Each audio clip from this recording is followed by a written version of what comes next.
How to remove TikTok account from another device. Hi everyone, this is Rose from Create Login and Delete. Without much ado, let's dive right into the video. So removing TikTok account from another devices ensures security on your device. Also, it prevents the unauthorized access on your TikTok account. So to remove TikTok account from another devices, simply first launch the TikTok app on your device. Sign into your account. Go to Profile at bottom right corner of the screen. Select three line icon at top right corner. Select Settings and Privacy. Scroll down and then tap Security and Permissions under Account. Here, tap Manage Devices, which is underneath Security Alerts.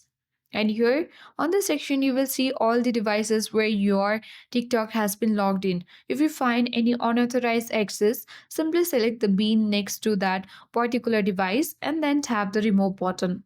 Once you do that, you will easily log out your TikTok account from that particular device. So that is how we remove the TikTok account from another device. Hope this video helped you. If you are new to our channel, hit the like button and subscribe for more tech and tips videos. Thank you for watching and see you in the next video.